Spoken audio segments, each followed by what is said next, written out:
मित्रों, मैं अमरजीत स्वागत करता हूं आपके अपने YouTube चैनल कवि क्लासेस में।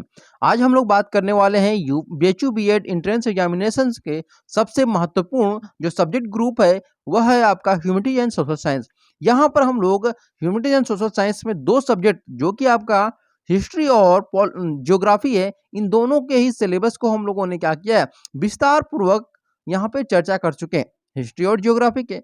और आज हम लोग क्या करेंगे कि आज हम लोग का थर्ड जो है क्लास वह है आपका पॉलिटी पर, यानी कि पॉलिटी के ऐसे कौन से टॉपिक होंगे जिनको कि हम लोग को पढ़ना है। तो चलिए शुरू करते हैं आज के अपने सेशन को। तो देखिए यहाँ पर है कि इंडियन कॉन्स्टिट्यूशन एंड पॉलिटी, यानी कि भारतीय संविधान और राज व्यवस्था। तो इसमें हम लोग का सबसे पहला जो टॉपिक है वह है आपका कॉन्स्टिट्यूशनल डेवलपमेंट ऑफ इंडिया, यानी भारत का संवैधानिक विकास। यानी कि भारत का जो संवैधानिक विकास है वह दो तरह से हम लोग बांट कर पढ़ सकते हैं। एक जो ब्रिटिश ईस्ट इंडिया कंपनी के अंतर्गत आता है, दूसरा जो महारानी यानी कि जो कि क्राउन के अंतर्गत आता है। ठीक है, जो कि वहां की महारानी है ब्रिटिश के। तो इनमें सबसे पहला जो होता है वो 1600 का यहाँ पर चार्टर, जो हम लोग चार्टर राजलेख होता है, इसके बारे में पढ़ेंगे।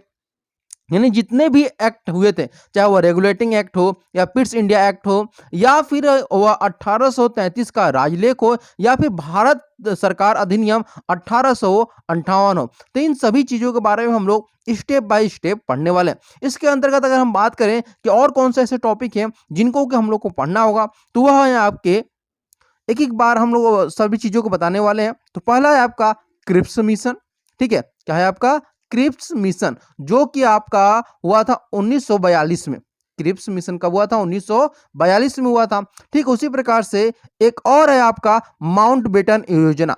माउंट बेटन योजना, इस योजना के बारे में सभी को पता होगा, फिर भी हम लोग इनको बहुत ही गहराई से और ऐसे प्रश्नों को तैयार किया जाएगा माउंट बेटन योजना से कि आपके एग्जाम के नजरिए से वो बहुत ही महत्वपूर्ण होने वाले हैं। ठीक है, वही अगला जो हमारा है टॉपिक वह है फंडामेंटल राइट्स, यानी कि मूल अधिकार।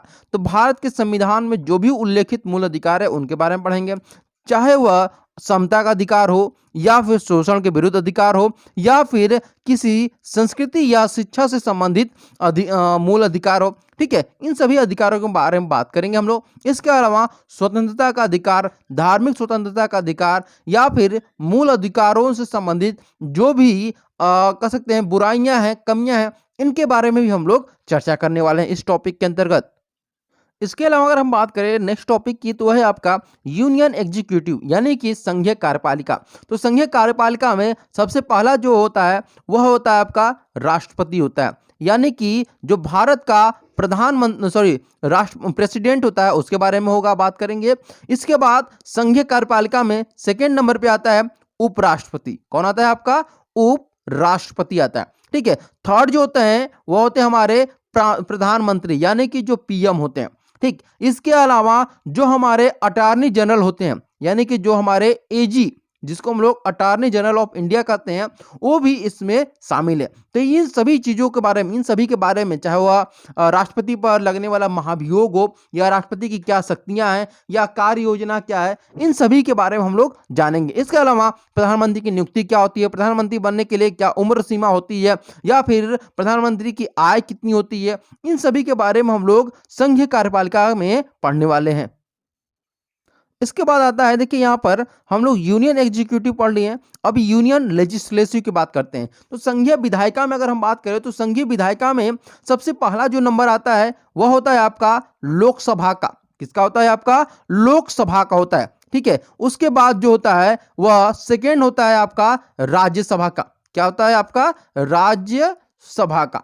ठीक है, तो लोकसभा और राज्यसभा में इस क्या क्या पढ़ना है, तो ये जान लीजिए। लोकसभा का जो अध्यक्ष, उपाध्यक्ष, उनकी नियुक्ति कैसी होती है, उनकी आय क्या होती है, उनका कार्यकाल कैसा क्या होता है। ठीक है, या फिर लोकसभा के जो अध्यक्ष है उनकी शक्तियां क्या होती हैं, उनके कार्य क्या होते हैं, या फिर उनके पास कौन से अधिकार होते हैं, धन विधेयक के मामले में जो भी चीजें होती हैं, या फिर धन विधेयक और सामान्य विधेयक में के बीच में जो अंतर होता है, उन अंतर को बीच में लोकसभा का अध्यक्ष और राज्यसभा का जो अध्यक्ष होता है वह क्या भूमिका अदा करता है, या फिर अनुदान की जो मांग होती है, इन सभी चीजों के बारे में, जो प्रश्नकाल होता है, शून्य प्रश्नकाल होता है, इनके बारे में हम लोग बहुत ही अच्छे तरीके से यहाँ पे पढ़ने वाले हैं।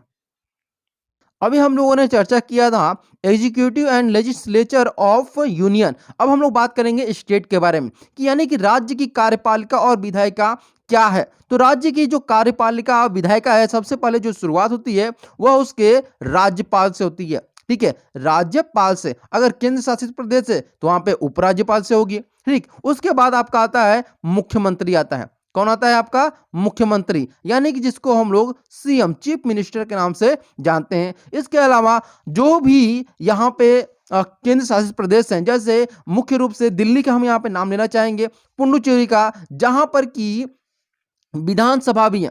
ठीक है, विधानसभा है और इन विधानसभाओं का कार्य क्या है, मुख्यमंत्री की नियुक्ति कैसे होती है, उनकी सैलरी क्या होती है, या फिर जो दल बदल का कानून होता है वह कैसे लागू होता है। ठीक है, इन सभी चीजों के बारे में आप लोग इस टॉपिक के अंतर्गत जानेंगे कि जो राज्य का की जो कार्यपालिका है और विधायिका है वह किस प्रकार से कार्य करती है, उनके मंत्रिपरिषद का गठन कैसे होता है, राज्य मंत्रिपरिषद का गठन कैसे होता है, एमएलसी के बारे में आप लोग जानते होंगे। तो एमएलसी जो मेंबर ऑफ लेजिस्लेटिव काउंसिल होता है उसका कार्यकाल कितने वर्ष का होता है, उनकी आय कितनी होती है, उनकी उम्र सीमा क्या होनी चाहिए, इन सभी चीजों के बारे में हम लोग पॉइंट टू पॉइंट यहाँ पे चर्चा करेंगे। इसके बाद जो टॉपिक है आपका लोकल सेल्फ गवर्नमेंट, यानी कि स्थानीय स्वशासन। इसमें आप लोग पढ़ने वाले हैं कि जो बी आर मेहता की जो समिति थी उसने क्या क्या सिफारिशें की थी। ठीक है, बी आर मेहता समिति ने क्या क्या सिफारिशें की थी स्थानीय स्वशासन के लिए, इनके बारे में जानकारी आप लोग हासिल करेंगे। इसके अलावा अगर हम बात करें कि स्थानीय स्वशासन जो था वह संविधान में कब आया था, यानी किस संविधान संशोधन के द्वारा हुआ था, तो 73वें संविधान संशोधन के द्वारा, यानी किस आर्टिकल में यह भी बताया गया था कि यहाँ पे ग्राम होंगे, पंचायतें होंगी, या फिर जिला स्तर पर कितनी प्रकार की स्थानीय स्वशासन होगा, या राज्य स्तर पर क्या होगा, या फिर बंगाल में जैसे आप लोग जाएंगे तो बंगाल में 3 स्तरीय नहीं है बल्कि 4 स्तरीय स्थानीय स्वशासन है। वही हमारे यहाँ कितने प्रकार के स्थानीय स्वशासन है, तो इन्हीं सभी चीजों के बारे में आप लोग पढ़ेंगे। इसके बाद आपका है टॉपिक इंडियन जुडिशरी, यानी कि भारतीय न्यायपालिका। भारतीय न्यायपालिका में सबसे पहले जो आता है नंबर वह है आपके सुप्रीम कोर्ट का, यानी एससी।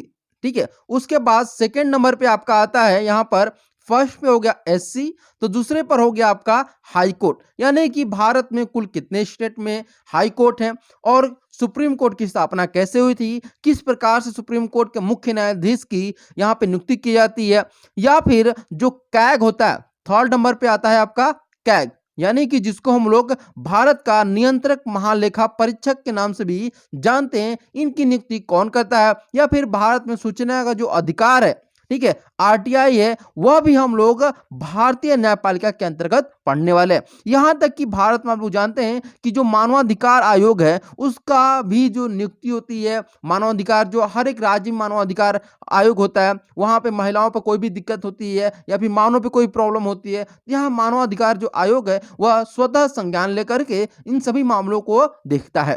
तो इन सभी चीजों के बारे में हम लोग यहाँ पर पढ़ेंगे।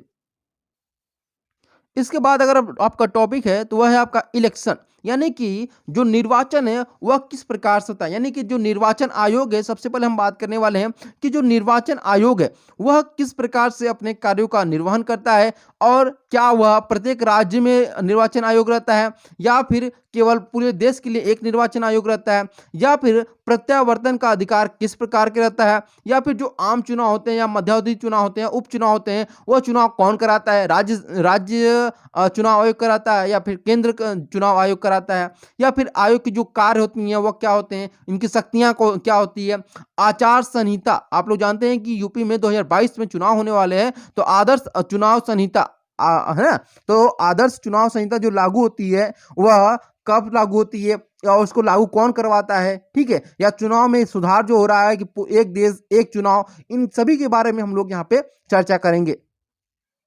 इसके बाद आपका है यहाँ पर ऑफिशियल लैंग्वेज, फिर इमरजेंसी प्रोविजन यानी कि आपात उपबंध, उसके बाद अमेंडमेंट ऑफ द कॉन्स्टिट्यूशन यानी संविधान संशोधन, और लास्ट है आपका दबाव समूह। यानी कि ये 12 टॉपिक को हम लोग बहुत ही विस्तार पूर्वक पढ़ेंगे। आप लोगों को मैंने हिंट भी दे दिया है कि क्या क्या चीजें पढ़नी है।